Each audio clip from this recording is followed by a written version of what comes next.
So my job today is to just quickly review y'all over memory and learning. So what we're going to do is just go through a couple of memory models, particularly the basic one, which has the basic concepts about memory, and then we'll go through and rehash the basic concepts of classical and operant conditioning. Sound good? Yep. Everybody good? All right. Y'all are lucky I don't put in jokes in my PowerPoints very often. So here's some basic terminology that we have for memory. What we know, and you can read some research that says that our memory works a lot like a computer. We are so much more advanced than a computer, but we can use the same terminology to discuss the processes that we go through. So one is encoding, and this is where we take in information. Okay, so all the information Dr. Robertson gave you today, all the information I gave you today, you're taking all that in. Okay, so if you want to look at it as an analogy, we can use the computer, like I said. So when you're typing stuff in, type up your paper and all that, that's encoding. Storage, that's where you put it into your memory and you have that representation of it there in whatever form you have stored it in. You've heard things, you have seen things, you've smelled things, anything that you can take to do that representation where you can store it, probably to pull it back out later and use it for some purpose. And there we go to retrieval. So when you store something and you want to use it later, we'll talk about long-term memory here in a second, you've got to pull it out. And are there problems with all three of these processes? Yes, so let's discuss some problems. What can be some problems that we have when we encode things? You're not actually listening. You're not actually getting it. You're not actually encoding it, or you encode it incorrectly. So, do you spell words wrong when you're putting stuff in? Yes. Was someone telling you a story and you misheard something? I work with eyewitness identification. Can someone do a misidentification, like they didn't correctly see who the perpetrator was? Yes. And therefore, you've probably stored it wrong too. If you didn't encode it correctly, when you put it in storage, you could make some errors there. You could store it in the wrong place. How many times have you thought that you got this information, you studied hard, you're going to remember it, and then it's just gone? Okay? Could be a problem with storage. Could also be a problem with retrieval as well. Retrieval problems that we have, if it's something that's been there a long time and we haven't worked with it, it may decay. So, for example, let's take last week with the shooting in Las Vegas. Everybody was talking about it. Everything's fresh. We're talking about it every day. We're seeing things about it every day. So there's probably lots of detail, lots of stories. Are we going to have that much detail when we tell a story and our memory of it 6 months later, a year later? No. That information is going to decay. It's not going to be as vivid.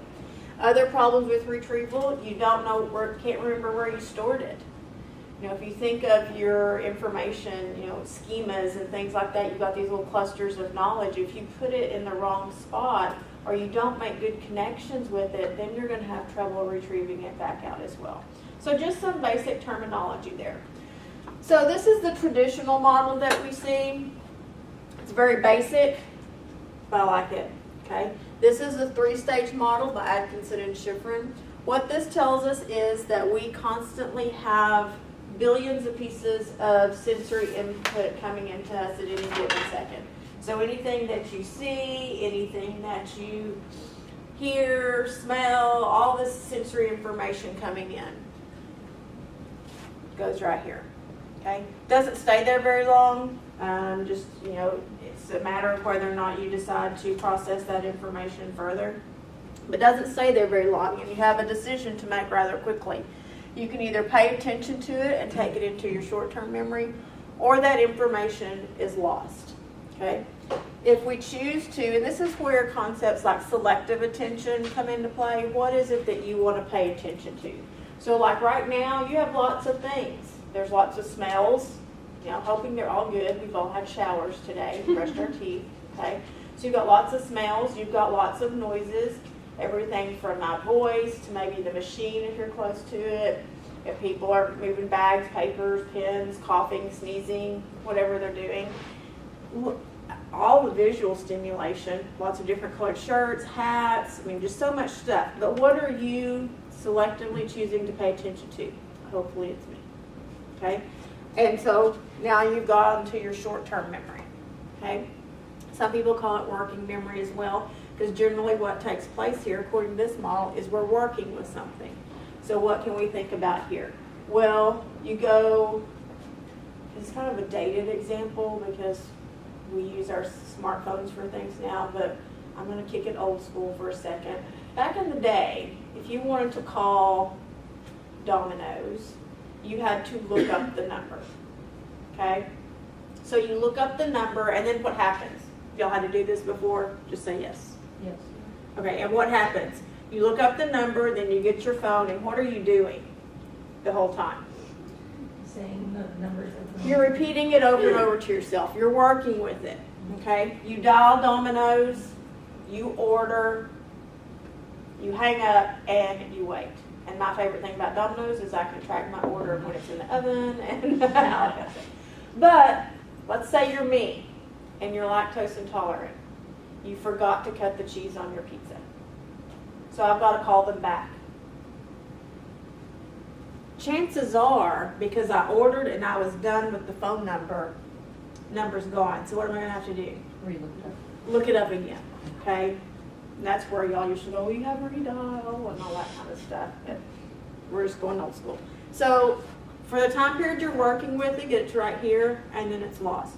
Some other places where we work with stuff and it can get lost, even if it's been here for a little bit. If you're just doing a maintenance rehearsal of information, my guess would be if you're like cramming before a test, you've waited till that last moment to study for something and you're just repeating these things over and over and over to yourself. What happens when you are done with the test?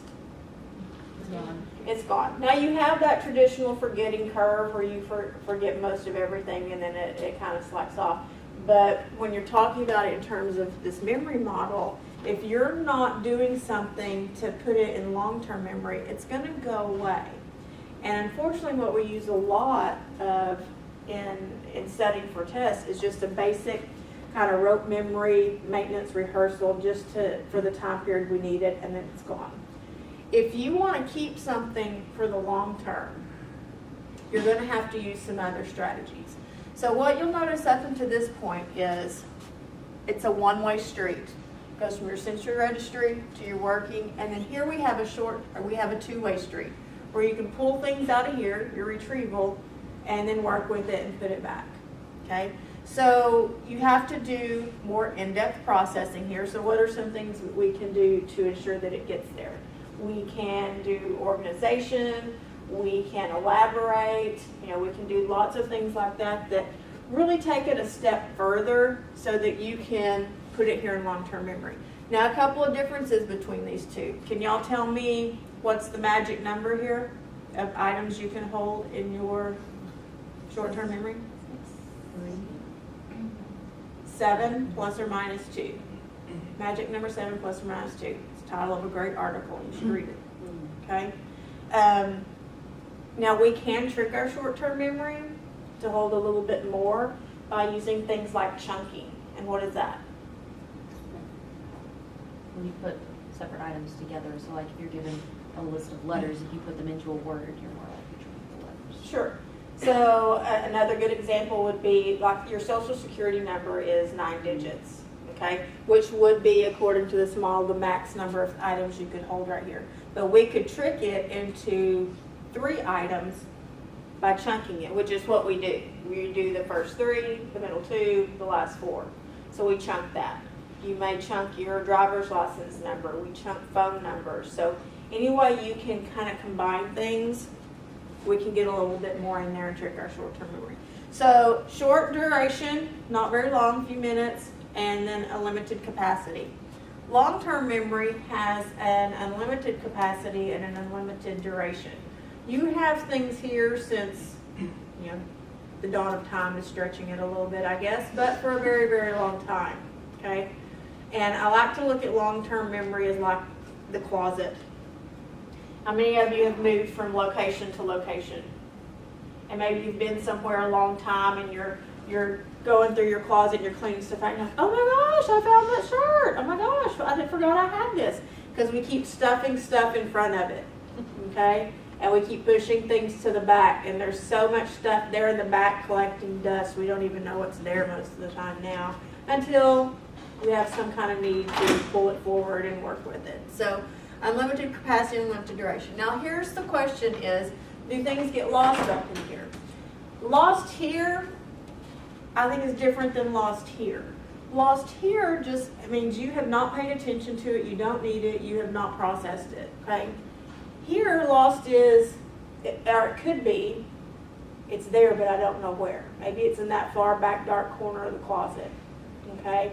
Or it could also be lost because you can't remember where you stored it. It could be lost because maybe you didn't store it at all. Okay, so that loss can take on a lot of different concepts here with what that means. So that's your basic model there. Questions on that one? No? We already went through that. And that. I'm not going through my slides well, am I? So here's another one. This is Craig and Lockhart's levels of processing. And I'm going to describe to you, I probably should have done it, but I didn't bring that stuff with me. I do an exercise in my human cognitive process class that shows levels of processing. And did you do that one? Where we split it in half? Yes. Okay. So what I have the class do is I split them in half. And I show each class, or each group, a list of 17 words. And one group, their job is to count how many E's are in each word. That's all they got to do, how many E's are in each word, and write it down. The other group has to write down the first thing that comes to mind. Okay? Now I show, and each group is turned around, facing the corner, and time out while the other one's going. Okay? Then I show both groups the same list. But then what I have them do is I bring them back together and I say, write as many of the words that you can remember come up here. The group that wrote down the first thing that comes to mind, what's happening with them, you think? Putting it all together. They're going to town. They're writing down all kinds of words, okay? The group that just has letter E, they're looking at me like, what? What's happening? Well, I don't remember anything. The difference is at the level at which they process the information. So if you just focus on a shallow level of processing, looking at the letter E's, you're really not processing that word very deeply. Okay? You're just looking at it for the physical characteristics, which was, is there an E there? I don't care what the word is, just is there an E there? So you're not focusing on the meaning or attaching any meaning to that word. The group that had to write down the first thing that came to mind, they processed it at a deeper level, okay? Because they had to attach some meaning to it, and it takes it a step further. So when you're doing your studying, you should focus more on a deeper processing rather than a shallow. We tend to do shallow a lot, okay? Shallow would be if you're just reading your chapters and you're just reading them, chances are you're processing at a very shallow level, and you're probably doing what I call word calling, which is you're saying the words, you're reading them out, but that's all you're doing. You're not attaching any meaning, you're not processing it a step further, you're just reading it. And how can you tell the difference if you're reading and getting it or reading and just being shallow? Textbooks are usually great about having little review sections at the end of sections or chapters. Not that you have to know the complete answer maybe, but you need to have a clue. And if you don't have a clue by the time you get to a section, then you are word calling. You are just processing at a shallow level. You weren't taking in the meaning of what you were reading. If you can answer the question somewhat, then you're probably attaching some meaning to it. So anytime we can elaborate, do any kind of organization like I mentioned a while ago, those will help give you those deeper levels of processing with information. Same slide twice. All right, a third model. This is Baddeley's working memory model. So this focuses particularly just on the working memory aspects of it all. You see here, and we'll go through each piece here in a second. You have a central executive, which is the top dog, the boss man. that takes care of everything. Everybody reports to him. Okay? I guess that was kind of sexist. It could be her. Okay? Okay. It reports to the central executive, boss man. So then you have all these other systems. Okay? You have a visual spatial sketchpad, you have an episodic buffer, and you have a phonological loop, which then has two other things in here. So let's talk about each one of these and what their job is. So the phonological loop, this is where you store anything that you are hearing. It's an acoustic rehearsal, it's very short term. Two things that can happen here. You can store information there temporarily. This would be an example of where you're repeating that phone number over and over to yourself. That would be what's going on in your phonological store and your rehearsal. Now, we can stop that by giving you a dual task. And what that means is to prevent the rehearsal. So let's say I give you a list of items to remember. You read the list of items, and rather than, so that you can't rehearse what that list of items is, I have you repeat something else over and over again. So or have you do a different task. And it prevents you from doing that rehearsal. Okay? We do that a lot in memory type tasks, just because we don't want our participants doing that rehearsal. It's kind of, what's the name I'm looking for? We call it a distractor task, or that's what I call it in my stuff, is a distractor task. Okay? Your visual spatial sketchpad, this is where you process and maintain any of your visual information and your spatial information. And then you have your episodic buffer. The episodic buffer, don't get that confused with episodic memory. Episodic memory is more of a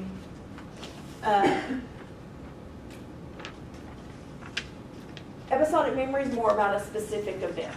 Okay, so, and it's a big event. So like maybe your 18th birthday, your 16th birthday, maybe something happened on your 8th birthday, a wedding, you know, a particular event episode. The episodic buffer is taking in every episode. So like right now we're having an episode, okay? So we have our episode that's going on right now. Hopefully that's all going to go on long-term memory. And you see all these two-way streets here. You've got visual and spatial information that you're taking in. Probably more visual than spatial right now because you're watching a PowerPoint. And then you're hearing lots of information you're hearing lots of information. This is a good, I'll bring up note-taking right here. When you take notes, you hear or you see something. So you're hearing me, you're seeing this in our particular episode. If you're taking notes, do you repeat the things that are said as you're writing it down? Okay, that's what's going on right here, okay? And then all three of these report to that central executive. So what is that central executive? I say he's in charge, but you can see that there are some problems with it because it's really kind of vague as to, well, these things are very specific as to what they do, but once they all report to the central executive, then what happens? So it's a little bit vague in what it's supposed to do. It does look at what's important and what's not important in the information that you're taking in. I don't know why I just like this word. It represents like we have a little person up here. Every time I think of homunculus, y'all watch Big Bang Theory. Sheldon refers to Leonard as a homunculus. It's a little person. And what this says is we almost have like this little person up here that's taken over and is taking charge and is trying to figure out what to do with all this information that it's taking in from these three other sources. This is another model of it. It's the same thing, except rather than these three individual pieces under here, it's just here's your memory, and then here's all this back and forthness. All right. Hey, can I ask you a question? Yes. If you go back to the other slide. Oh, no, the one you were just on. That, yeah. Oh, there. There. So do you teach IQ measures? Do you teach Cattell-Horn Carroll? model at all for IQ? It's really interesting, right? Because the Cattell-Horn-Carroll model for IQ reminds me a lot of the Baddeley model for intelligence, and I wonder if anybody's ever looked at how they map onto each other, right? Because in Cattell-Horn-Carroll you have G, right? G stands for general intelligence and an IQ measure. And then G is comprised of all like seven, I think it's like nine things, including things like visual memory, short-term memory, long-term memory, auditory. So anyway, I just think it's really interesting to sort of look at the possibility of how memory and IQ overlap with one another. That is interesting. I'm gonna have to look at it now. That could be a future publication. Let's talk about that. Oh, let's do. So, long-term memory itself, there are a couple of different ways to break this down. One is that we have declarative memory, which is just your knowledge of whatever, okay, just general facts and knowledge about the world. And then you have your procedural knowledge, which is knowing how. Procedural knowledge is like a step-by-step, how do you do, how do you ride a bicycle, how do you make a sandwich, how do you do these things. So anything that involves a procedure is knowing how. So back to declarative memory, you have two things there, semantic and episodic, which I mentioned just a little bit ago. Personally experienced events, birthdays, weddings, funerals, maybe the best date you've ever been on in your life, anything like that. And then you have your basic factual knowledge. So here are just some characteristics of the two and what is high and low in each one. The likelihood of forgetting in episodic is high, and in semantic it's low. And you're thinking, why would I forget big episodes? Well, you're never going to forget your birthday. There's never going to be a question about that. But might the details of your 18th birthday start getting a little foggy sometimes? Yeah, we go back to those things like decay and retrieval and storage things. Usefulness, low. Semantic is high. Do you need those? Do you need the knowledge today more than you need to know what happened on your 18th birthday? Yes. Okay, so you kind of see how that goes. Present and non-present, and recollective, sensory, and presence of emotion. Episodic, you're always going to have emotion, okay? Because it's an event, whether it's happy, sad, angry, mad, whatever the emotion is, it's going to be there. I'm quite certain there's no emotion associated with knowing the date of,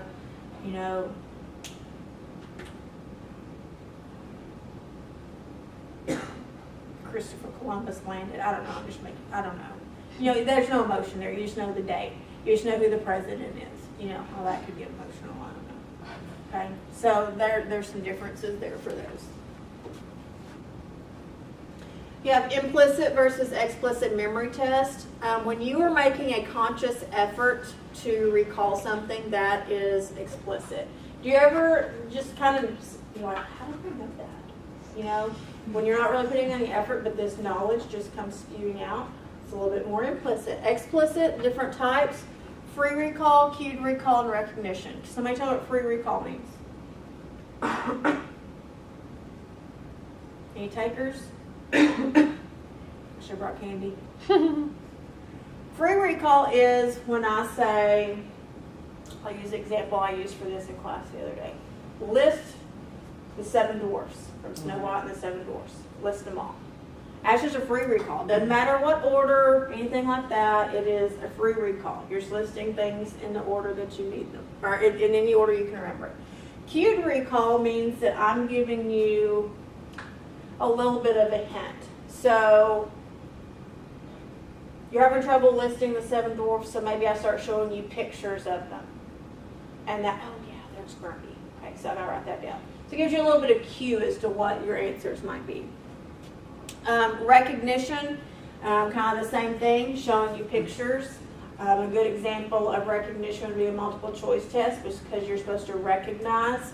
If we go back to the 7 dwarfs, I give a list of 20 names, and you're to pick out which ones are the 7 dwarfs.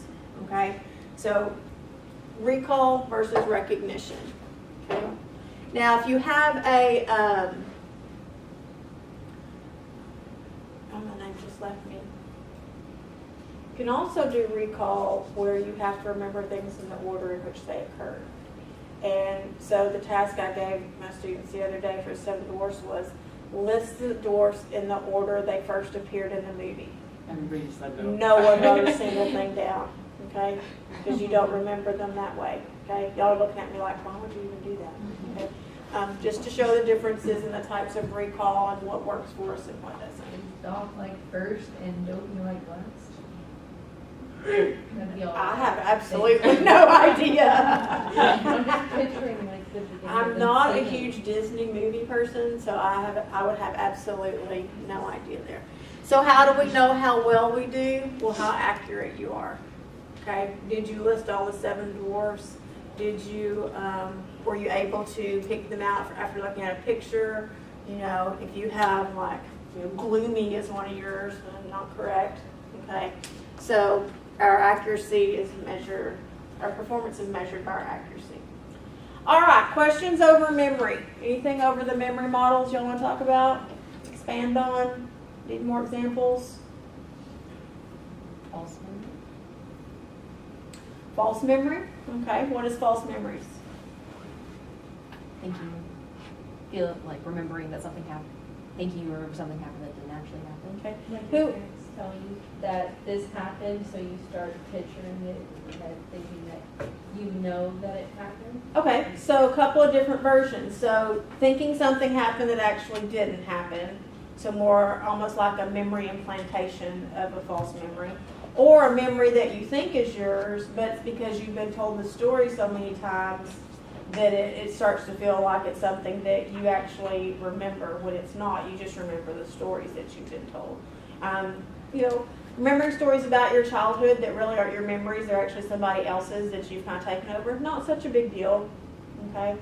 But memories that aren't real, that have been implanted, can be harmful, okay? Who do we associate with false memories? Who does the research there?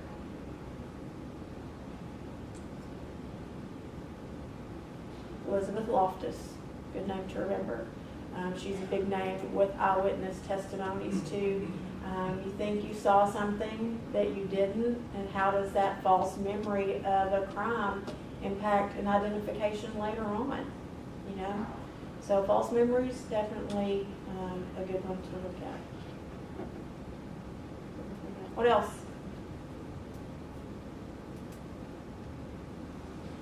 Ooh, short-term memory loss.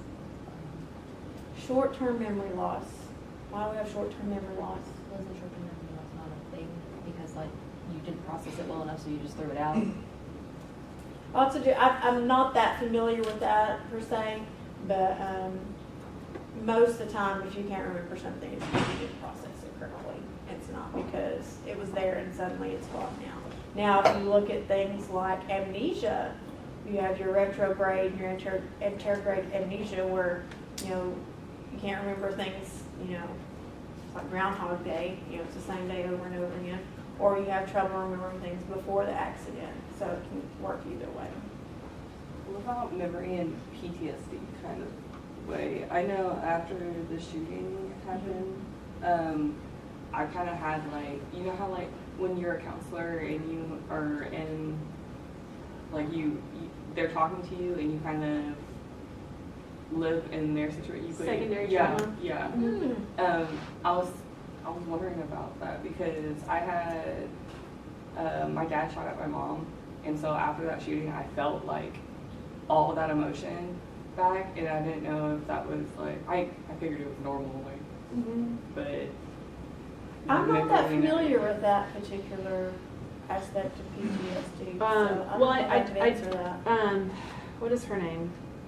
There's a researcher, and if you are interested, I can get you her TED Talk. But there's been a pretty good amount of research, and I think it's now beginning to build on the way trauma interferes with your ability to form permanent memories. And the way I've heard it described that makes the most sense to me is that during a traumatic event, so if you imagine a mirror, right, then the mirror is reflecting your life. A lot of times a traumatic event would be like punching the mirror and the memory fractures, and so you remember bits and pieces in different orders, and and it's very difficult to put together a coherent and straightforward narrative version of an event if it was very, very traumatic, because your memory gets fractured.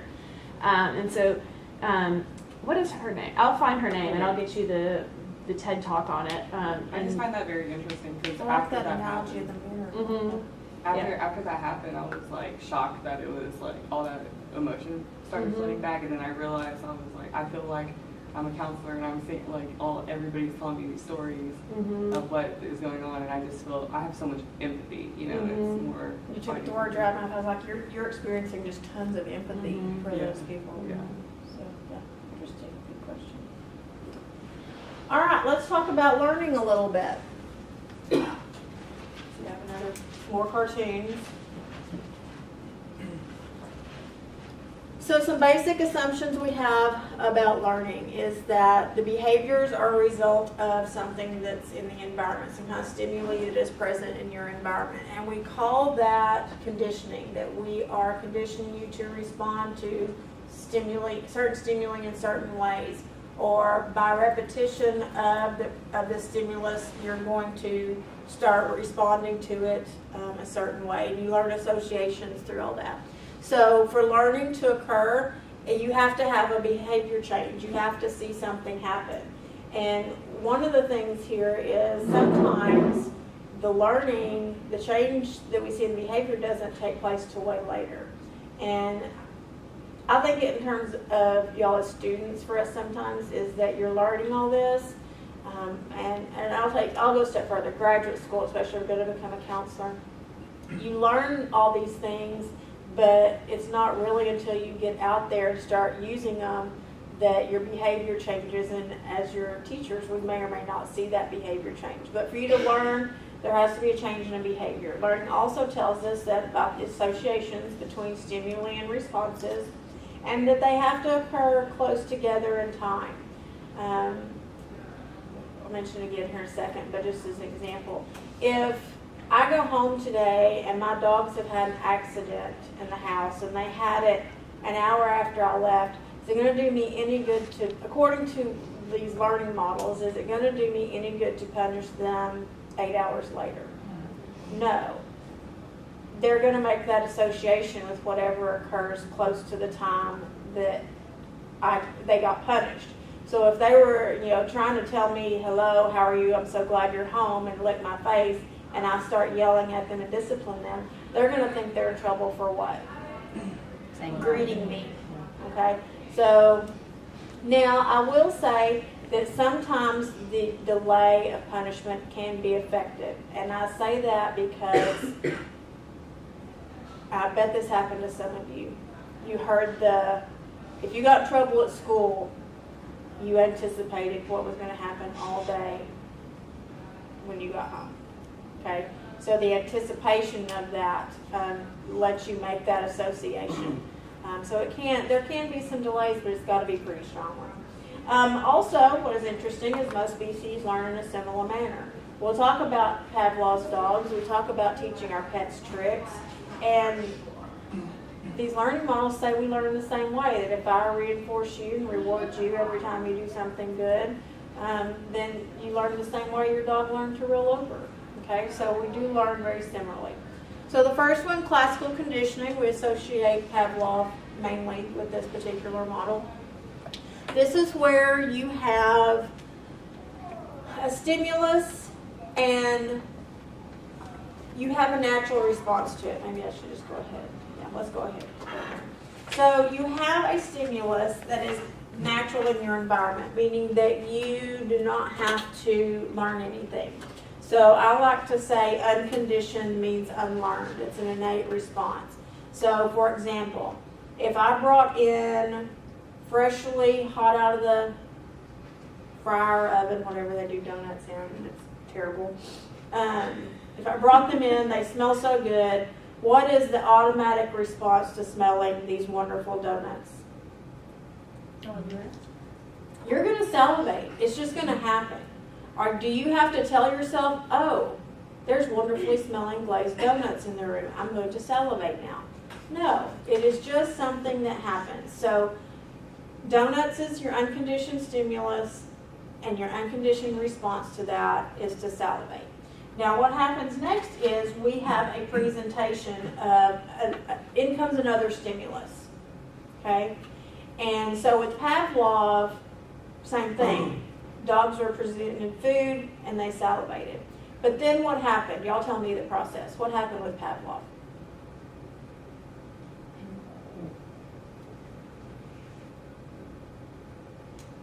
I'm gonna be really concerned if y'all don't know about Pavlov. What was your question? The dogs were hooked up to this thing, I remember that. What was happening prior to the dogs getting their food? Bell. There was a bell sounding. Okay, phew, I was getting nervous. We were overthinking. Yeah. Y'all are trying to get really deep. A bell would sound. And did the bell mean anything to these dogs? No. No, it's just a bell sounding. But eventually, after repeated hearings of, I hear this bell, and then they give me food, I hear this bell, then they give me food, what eventually happened? You learned that the bell meant food They learned that the bell meant food, so did they and they salivated when? when they heard the bell. When they heard the bell. So the bell was a neutral stimulus. It didn't mean anything. But after repeated hearings, when that behavior change took place, that instead of salivating when you present me food, I salivate when you sound this bell, that was a behavior change. Therefore, learning had taken place, and they learned to salivate to that bell, that new stimulus. So the bell became, instead of neutral, became conditioned. So where unconditioned means unlearned, conditioned means learned. Exactly. Okay? Questions? What would be some other examples of, oh, we already did that one. What would be some examples of classical conditioning in our world? Where are some places where we are classically conditioned? They're sometimes hard to think of because they kind of occur without us really knowing about it. I feel like my phone, like when it, right before it vibrates, I feel like it's gonna vibrate. Like I already have this feeling it's gonna come. I don't know if it's, I think that's some kind I of think it's extrasensory something perception. probably. Who's doing the perception? Who's doing Well, the could it be perception like the talk? phone ringing and we all turn and look at our phone like we all like, Oh, oh, yeah. there's a message. No. How about, let's do this. You can be classically conditioned by like a bad experience that happens to you at a music festival, maybe. I mean, this is just a kind of an example, use what I'm using based off of what happened in Las Vegas. But I mean, if you loved music festivals and you went all the Okay. time, and then you went and there was a shooting, then chances are your conditioned response is going to be to not want to go to another music festival, even though Out in of the fear of past you, something yeah, happening. even Okay. though in the past you loved it. Good example, because a lot of times we think of these things in terms of you've got to have these repeated pairings of things. But can one huge traumatic incident cause a huge shift in your behavior? Yes, sometimes that's how phobias. Phobias are typically classical conditioned responses to something. It's a fear response, okay? I think of elementary classrooms, though, you get a star when you do something good, or. That's awkward conditioning. So we'll get to that. We'll get to that. Okay. What about when you see a huge clap of lightning, do you immediately brace yourself for the thunder that's coming? Some people do. Classical conditioning, you've learned that this happens and this is coming next. Okay. This one talks about emotional responses. With phobias, there you have your fear response. We can also have other types of responses. Do you associate certain smells with things? And previously these smells probably, let's take cologne or perfume. It was just another cologne or perfume in the world. But then you dated somebody that wears it and now you smell it and you're like, where are they? I smell them. They're in the store somewhere. So you've conditioned that response to that smell. Songs, you might have an emotional attachment to songs. Previously it was just another song on the radio. Now that's become y'all's song. Then, now the emotion. Y'all know what I'm talking about, don't you? Okay? Those are all classical conditioning examples, and a lot of times it does have emotional attachments to it. Some things that can happen, if you generalize your response to something, what does that mean? It's right there, you can see it. Like on the test, the example was Chinese food, so this person had one bad experience with Chinese food, so then they, So all Asian type food. yeah, made them sick. Okay, okay. Is taste aversion classical conditioning? Yes. Absolutely. Okay. Food poisoning? That's a one-shot deal too. Okay. Sometimes we associate it with the wrong things. I have an example that I give sometimes where you've gone out and you drank a lot and then you went out to eat and maybe you went to Whataburger after the bar and got a bunch of taquitos after you drank entirely too much tequila, and then later you end up throwing up, and what really made you throw up is the tequila, but taquito and tequila, I couldn't have picked two better things. But you throw up, what do you associate getting sick with? The taquito. Probably taquitos, and so now you're never going to Whataburger again. It was actually, the tequila. I have a friend that every time he was sick as a kid, his mom would let him watch like Dr. Who. And now he won't watch Dr. Who because he associates it with being You sick. sick? Interesting. Okay. What does discrimination mean? We can generalize responses to where anything that is similar. So maybe you had a bad experience in a swimming pool and now all bodies of water, you have issue with. That would be generalization. Discrimination would be more of it's this one thing. So what would be an example of that?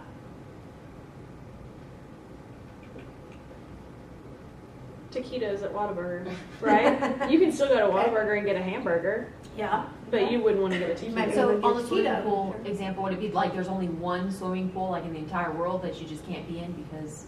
Maybe so. Okay. Or it could be a difference between swimming pools and hot tubs and things are fine, but any kind of murky water where you can't see your feet, not happening. When a certain person walks into the food court and every female employee runs to the back and hides. Say it again.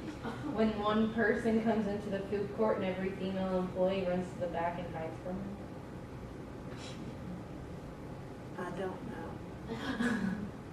Well, it's a certain person that gives the risk. I don't know how to describe it. So it's only that one person. It's Yeah. not all creepy people. Yeah. It's that particular Yeah. person. Right. So Okay. you didn't generalize the stimulus to all creepy Okay. people. It's just that one person. So this person has done something creepy repeatedly, and so now Yeah. when you see that person, okay, yeah, okay. Now I want to know who the creepy person is. I don't want to know, but I do want to know. People that have a fear, maybe they've had a back experience, they got bit by a dog. Sometimes they generalize to just any dog, or they can be a little bit more discriminatory with, a certain breed or a certain, size or something like that. They can discriminate more. So the next interesting concept is extinction, and I really don't like the word extinction because we can always have that behavior again. Okay, and extinct in my world means like the dinosaurs, they're gone. Okay, they're no longer. Where once you have that connection up here with that behavior, it's never completely gone away. You can always have things that happen. So how did Pavlov get rid of the conditioned response to the bell? Didn't he ring the bell, but then he didn't give them food, so they gradually learned that food was no longer an association with the bell? Give the food, not the bell. Is that what you said? Give the bell without food. He withheld the food, like he'd ring the bell, and then like the dog gradually learned that, oh hey, there's no more food. I know it the other way. Oh, okay, then I got it backwards. That he would stop ringing the bell, and eventually they went back to salivating to the food. Either way, I mean. But then time passes. There's no bell. They're just salivating when the food's presented, and then one day the bell rings. What happens? The dog looked for food. They salivated. not as strong a response as the initial learning that took place, but it was still there, okay? And it's called spontaneous recovery, okay? So what that tells me is, you know, we can unlearn a lot of these things, but not completely. If we have just the right stimulus, we can go back sometimes and have these behaviors through things like spontaneous recovery. So let's talk about operant conditioning just a little bit. I'll make sure I get this all in. I'll go get you one. Oh, here, look, there's one. Okay, I'm left-handed, so this is going to be really pretty. So where classical conditioning is a stimulus response system, so you're presented a stimulus and you respond to it, operant conditioning is different. Is a response has to occur first, and then the stimulus comes in the type of some type of reinforcer. It's about as close to anything algebraic and formula-wise you'll ever see me do. Okay, so that's the difference between the two. They both involve stimuli, they both involve responses, but it's a matter of when is each one occurring. Okay, so again, operant is that you have to do something, and that's key too. If you don't do the behavior, then what? How many of you work? Do any of you have a job that is going to pay you if you didn't work? And if you do, I need to know what it is.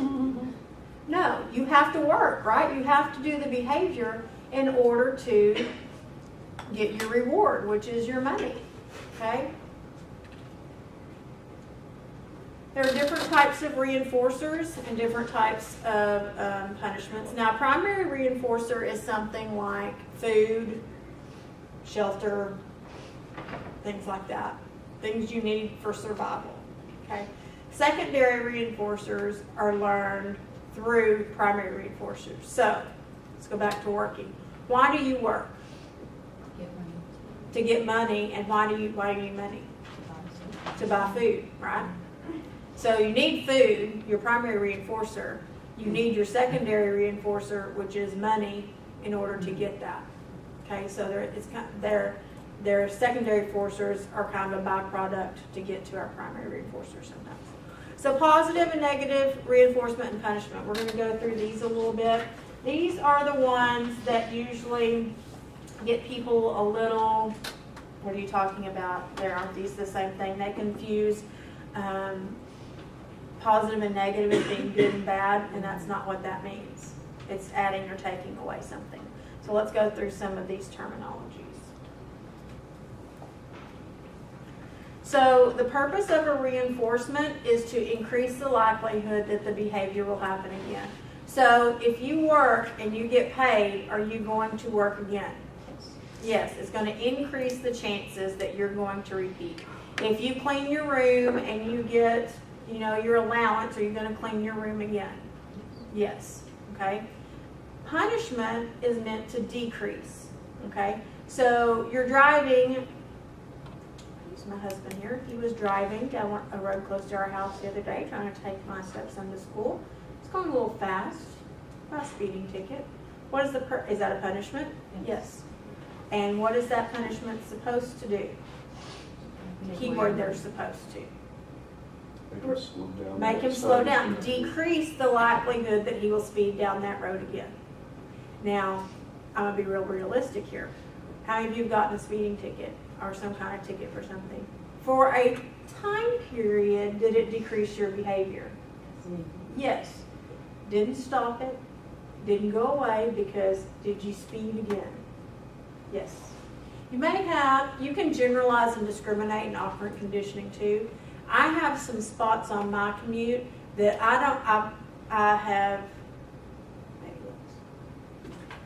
I regularly slow down in particular spots because there's usually, not speed trap towns, you just slow down in them. You don't slow down through every town, but you know which ones are a speed trap of some sort.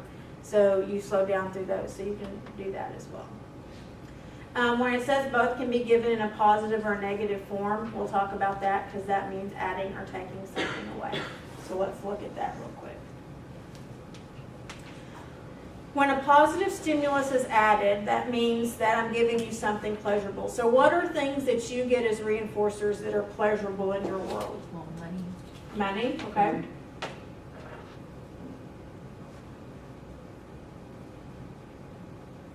Do you ever reward yourself for anything? Shopping is a reward for me. An episode on Netflix. Okay. Actually, I like end up watching the whole Which, season. quick time out. If y'all have not watched, it's only one season, but I binge watched it when I was grading papers yesterday. Atypical. Oh, it's so good. Oh my gosh, if you have not watched that, it is so good, so good. It's about a young man with autism and his family, and it's just good. So if you need a binge watch, about 13 episodes, they're 30 minutes. It's great. Okay, I'm back in. So, money for grades. Your dogs get treats, you know, when they do their business outside or their tricks. So those are all things that you're giving them. So when you are given something, then that is positive. Okay, so negative means something is removed. Now, most people think negative reinforcement means punishment, and it does not. I cannot say that enough. Negative reinforcement is not punishment. It means you are taking away a stimulus, and it also, by removing it, will increase the chances of you repeating the behavior. One of the best examples I can give you. Does anybody in here find a headache pleasurable? Anybody? Anybody? No. It is a very unpleasant stimulus in your world. You want to get rid of it. What do? Take some medicine. You take some Tylenol. Take some aspirin. If the headache goes away and removes that unpleasant stimulus, are you likely to repeat that behavior of taking that medicine again? That is negative reinforcement. I'll do another one, that's school related. Anybody have big projects? How long have you known about your big projects? Okay. How could you negatively because I'm sure it's a burden. It's like a big monkey on your back, weighing you down. It's a major project. What could you do to remove the monkey off your back? Start working on it, doing something with it. Negative reinforcement right there. Could get rid of a lot of that stress if you just gradually worked on it or started on it. It's got it done and out of the way. Okay, that's negative reinforcement. So y'all see the difference? How it's not a punishment. You're just removing something that's unpleasant. Okay. In parenting, the biggest one is kids throw a fit in the grocery store line to get candy, right? Mhm. So then you give your kid candy to keep them quiet so they'll stop making a fit, right? And then you are reinforced to give them candy every time they throw a fit, which is real bad. That example to me, it's like where one thing's negative reinforcement Yeah. for you, you're getting rid of the screaming cat. You are positively reinforcing. Yes. So you get both of them in one shebang with parenting. Double whammy. Yeah. Toxic 'Cause side they're of gonna do parenting, it. guys. Don't Yeah. do it. Don't- Don't fall for it. Don't drink the Kool-Aid there. Don't drink that Kool-Aid. Yeah. Yeah. Snatch that kid up and take him out. Yeah. Leave your buggy. Yeah. I have a funny story about my friend's daughter. Oh my gosh, I can't talk to him. Him and his baby mama, whatever, were shopping, and the baby girl was like, "I want that pillow right there," and he says, "No, you don't need that pillow. It's like $10. We'll go to Five and Below and get a $5 one, you Yeah. know." And so she goes and gets that pillow, and then with her mom, she goes, "I want that pillow at the other store." Her mom gets it for her, Oh. and like her daughter just used them. It was so funny though. Kids are how she did it. sneaky. They're sneaky. They're good. They are sneaky. It was adorable though. I was like, that's cute because it was a mermaid. You know, Oh, yeah, those are pretty. So I'm going to try to speed this up a little bit. So some different types of positive reinforcement. Concrete reinforcers would be like you're giving candy, something tangible, money, things that you can hold. Social reinforcers are like good job, pat on the back, things like that. An activity, this would be like if you like the rule in my house is you work before you play. So if you clean your room or do your chores and all that, then you can go do something fun. So that would be an activity reinforcer. Group contingencies, this means that the whole group, gets something. A whole group had the class, I would say in elementary school, like, you win the box tops and stuff like that, then you get a pizza party. So the whole group is getting a reward. Positive feedback, someone telling you, like the positive feedback that you're getting on your papers, okay? So positive feedback. Now all of those are extrinsic, meaning that the reinforcements are given by whom? Someone other than you, okay? What we really like for people to focus on is the intrinsic reinforcers, that you're doing things because it makes you feel good or that you want to, not because of something that you're getting. So, for example, I would want you to make straight A's because, you like to make straight A's and you like to make good grades, not because you're going to get a coupon to Cotton Patch at the end of the 6 weeks. Does that make sense? That would be extrinsic. Not that that's not a good coupon, but Well, and sometimes you can use extrinsic rewards to move toward intrinsic motivation. So like we do self-shaping projects in a couple of my different classes, and some of you guys have had me for that. And those self-shaping projects, occasionally I will get the feedback that I felt so much, so they're self-shaping, what they're trying to change about themselves is maybe exercising more. Well, then they find at the end of the project, after exercising regularly for 4 weeks, they feel so much better, that then they continue that on. So Absolutely. about half the time, those extrinsic rewards become intrinsic rewards because it's a shift that has been beneficial. spinning off of that, I know we had some students on service day that went and volunteered at some various places on campus, or not on campus, off campus, but what is, as a result of this thing you have to do for class, is that now they just go do it because it made them feel good that day and they just want to keep contributing, so they continue to do their volunteer work. So studies show that reinforcement has lasting longer effects than behavior changes and does punishment. So what this would mean is, and I use a classroom example here, a lot of times, well, I use it as parenting too.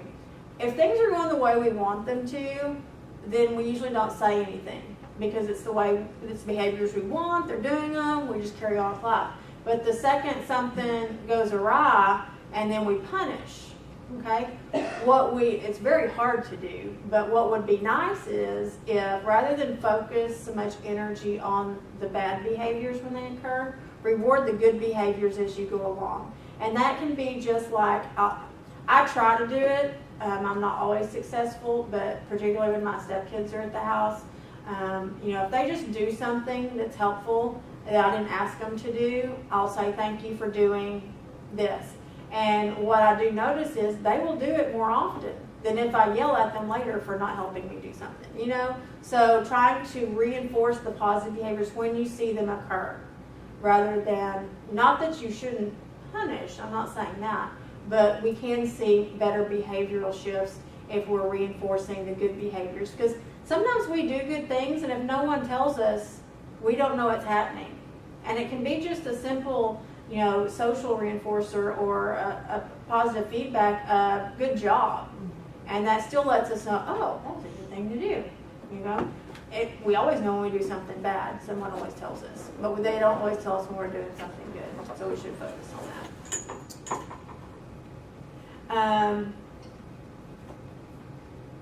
Let's go to these real quick. These are 10:15, right? Okay. Real quick, schedules of reinforcement, continuous or intermittent. Continuous means that you're giving it repeatedly. Intermittent means you go into more of a schedule. You're not reinforcing every time something happens. When you start teaching your dog tricks, do you give them a treat every time they do the trick? Yes. And then what gradually happens? Every third, fourth, fifth time, every other day, something like that, you move to an intermittent schedule. But while the behavior is being learned, you want to reinforce continuously. Schedules can be based off time or ratio, so they can be fixed or integral. so let's go through these. Fixed interval means a set amount of time will pass before the next reinforcement. Can anybody give me an example of a fixed interval schedule? 20 minutes. Every 20 minutes? How many of you get paid every 2 weeks? Now, we get paid once a month, okay? No change, no surprise. I know I'm good for 2 weeks, then I panic the other 2. You know, it's just a consistent, this is what's gonna happen. I know exactly what's gonna happen. Let's go down to fixed ratio. Where that one's based off time, fixed ratio means a set amount of behaviors have to occur before the next reinforcement. So what would be an example of that? Every other time. Okay, every other time you do something, okay? Every 5th book you read, you know, or every, what is it? This just popped in my head, I'm not sure it's gonna be a good example. You know how, well, at Starbucks, after I buy 5 Starbucks, I get, is that what it is? Y'all are like, oh yeah, I know. 5 Starbucks, then you get a free one or something? Okay, so every 5th time I buy something, I get something. If you get 125 points, I have an app, so I'm like, Oh, you get 125 so- points to get. So it's similar, I mean, you've got to buy something, the behavior of buying something X amount of times before you get a free one. Huh? Can it be amount, like you spend $40, get 10 off? I don't know, just work with me here. I do know on Domino's, after I buy, I think 5 pizzas, I get a free one. Okay, so that would be a fixed ratio. So where fixed means is an exact amount of time or is an exact number of behaviors every time. It's the same thing every time. Variable means it changes. So a variable interval means different amounts of time have to pass before you get reinforcement. I think a slot machine is probably your best example of this, when you don't know how many times you're going to have to pull the handle or press the button before you get rewarded. Variable ratio, actually that's variable ratio, sorry, how many times you're going to have to pull it. Variable interval, how much time is going to pass. Well, if you're a car salesman, you can do this behavior too, but you don't know how many days you're going to pass before the next customer comes in. You have a customer every day, you could have a customer every 5th day, you just don't know, okay? So those are your different reinforcement schedules. I'm going to skip shaping real quick to go to something. I left that off, I guess. Which one, I'll just go back. Which one do you think, what type, variable or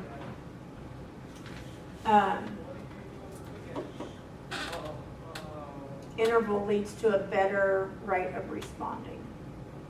I think interval, because it's expected. Okay. So, let me ask y'all this. Do y'all know exactly when your tests are in your classes? When do you study? Do you go through a lag period of nothing and then you study right before it happens? So you have no responding, cram to before the test. Do you have any classes that have pop quizzes? Do you study a little bit more consistently when you don't know when something's going to happen? Yes. So your variable schedules are a lot better because you don't know exactly when that's coming. I would say your ratio schedules might even be a little bit better because you know you have to do the behavior, okay? You know you've got to do it, and so you just keep doing that behavior until you get rewarded. So variable ones definitely give you a better rate of responding than fixed ones do. All right.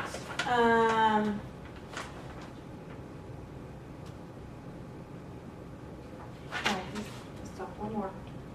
Let's go punishment. Presentation punishment means you are being given something. So just like with positive reinforcement, you're given something.